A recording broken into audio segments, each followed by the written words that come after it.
Tak jelas bagaimana awal dari peristiwa yang terjadi. Namun dikatakan semua berawal dari Matanjar dan Matardam yang menaiki sebuah motor, melintas dengan kecepatan tinggi dan lampu yang menyorot ke atas. Hasan Busri yang kala itu akan berangkat tahlilan kebetulan berpapasan dengan motor Matanjar dan terkena langsung sorotan lampu motor tersebut hingga memicingkan mata karena terlalu silau. Hasan lantas menegurnya. Beberapa warga mengatakan sebenarnya bukan menegur, tetapi lebih kepada menyapa. Entah menegur atau menyapa, namun yang pasti di kala itu Matanjar turun dari motor. Nampaknya tak suka dengan tatapan Hasan. Hasan mengatakan jika ia hanya menegur dan merasa silau, namun Matanjar mengatakan tatapan itu seperti menantang. Ia lalu memegang Hasan dan kemudian menamparnya. Jika melihat pengakuan Hasan kepada polisi, kala itu Matanjar mengatakan, "Kok berani-beraninya kamu manggil saya?" Dan kemudian Hasan langsung ditampar. Keadaan semakin panas saat Matardam ikut turun, lalu menodongkan sebilah celurit. Celurit itu langsung dipegang oleh Hasan karena khawatir mengenai dirinya.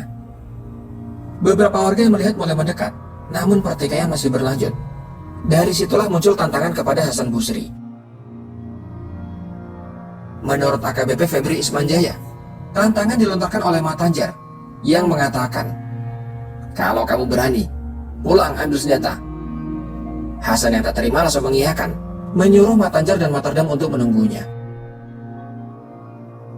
Sebelum lebih lanjut menceritakan pertikaian mereka, sedikit menjelaskan sosok Hasan Busri, atau juga dipanggil dengan nama Hasan Tanjung. Ia berumur 40 tahun dan memiliki seorang adik bernama Mawardi, atau lebih dikenal sebagai Wardi, berumur 35 tahun. Sang adik inilah yang nantinya juga akan terlibat dalam peristiwa Caro. Mereka berasal dari desa Bumi Anyar, kecamatan Tanjung Lesung, Bangkalan. Hasan diketahui merupakan seorang juru parkir. Sosoknya dinilai warga sopan dan ramah. Meski terlihat biasa, namun dikatakan Hasan pandai bela diri silat. Konon ia mempelajarinya saat di Kalimantan.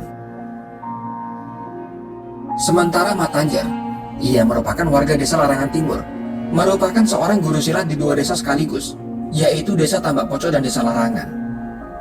Mengutip dari situs kilat.com, setidaknya ada 50 murid yang ia bina.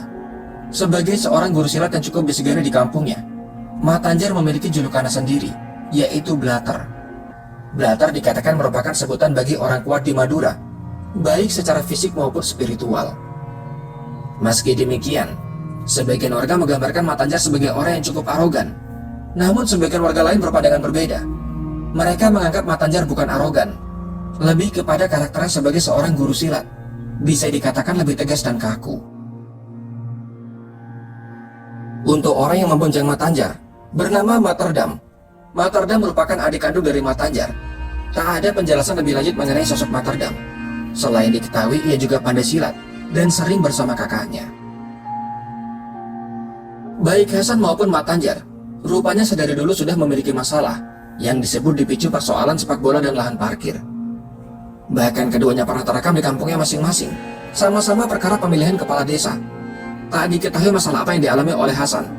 Namun untuk Matanjar, sempat viral video saat ia protes hasil pemilihan kepala desa. Matanjar terlihat berada di depan polisi, menuju ke arah balai kampung, dan nampaknya menantang lawannya. Meski demikian, warga mengatakan video tersebut tak ada kaitan konfliknya dengan Hasan Busri. Kembali kepada pertikaian mereka, Hasan kala itu pulang ke rumah, dan kemudian berpapasan dengan adiknya Wardi. Ia mengajak sang adik untuk pulang, dan menjelaskan apa yang terjadi. Hasan lantas masuk ke kamar, mengambil 2 buah celurit. Salah satunya diberikan kepada sang adik. Namun ketika akan berangkat, sang ibu menanyakan mereka hendak kemana. Disitulah Hasan kemudian minta maaf dan minta izin. Namun sang ibu melarang mereka untuk pergi. Hasan tetap kembali meski sudah dilarang. Saat mereka bertemu, rupanya sudah ada teman-teman Matanjar, atau mungkin juga muridnya. Jika dilihat sekilas ada sekitar 10 orang. Namun yang nantinya akan turun ada 4 orang. Selain Matanjar dan adiknya Matardam, kedua orang tambahan adalah Najari dan Hafid. Artinya akan ada pertarungan 2 melawan 4 orang.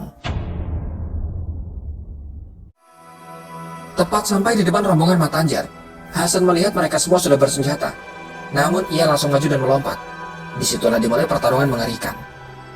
4 orang dari kelompok Matanjar maju. Kegelapan malam membuat semuanya nampak kurang jelas. Hanya terdengar suara mengerikan dari teriakan dan erangan. Gemar retak senjata saling bertemu. Juga kalimat Allahu Akbar yang sempat terucap.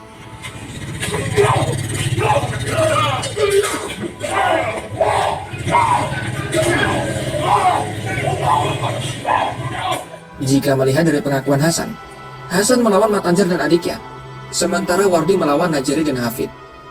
Dalam pertarungan tersebut celurit Hasan patah.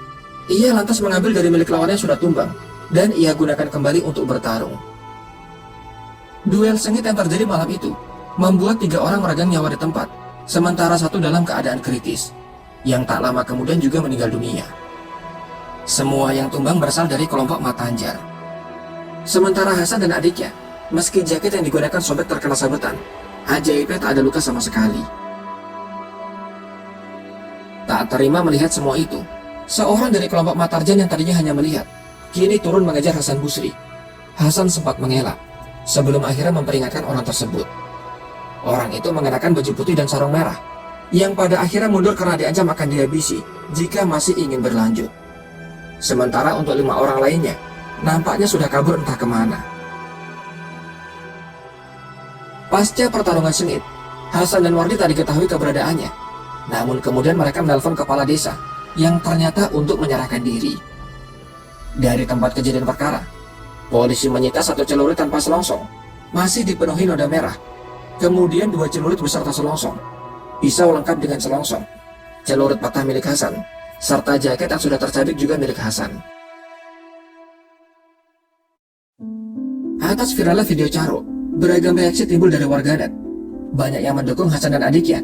Beberapa bahkan mengusulkan untuk membuka donasi. Ada pula yang mengatakan cerita Hasan nampaknya terlalu berlebihan. Entah bagaimana kebenarannya. Ada baiknya semua diserahkan kepada kepolisian. Sementara itu pasca duel yang terjadi, polisi dikerahkan untuk mengamankan beberapa area. Warga percaya akan ada aksi balasan. Tempat Matanjar tumbang juga ditandai dengan kayu-kayu. Mereka percaya itu sebagai tanda bahwa akan ada cara susulan. Syukurnya polisi bisa meredam semuanya hingga tak terjadi aksi balasan. Semuanya sudah terjadi. Kepedihan mendalam pastinya dirasakan oleh keluarga korban. Bahkan Hasan juga menyesali semuanya. Ia menyesali terbawa emosi, serta sedih jika mengingat kembali orang yang telah ia bunuh. Andaikan saja bisa diselesaikan secara baik-baik, maka tak perlu ada duka dirasakan. Apalah daya, kini semua sudah terjadi. Hasan serta adiknya akan dijerat dengan pasal 340 KUHP dan atau pasal 338 KUHP. Ancaman pidananya adalah 15 hingga 20 tahun penjara, atau bahkan penjara seumur hidup. Hingga kini belum ada vonis yang ditetapkan.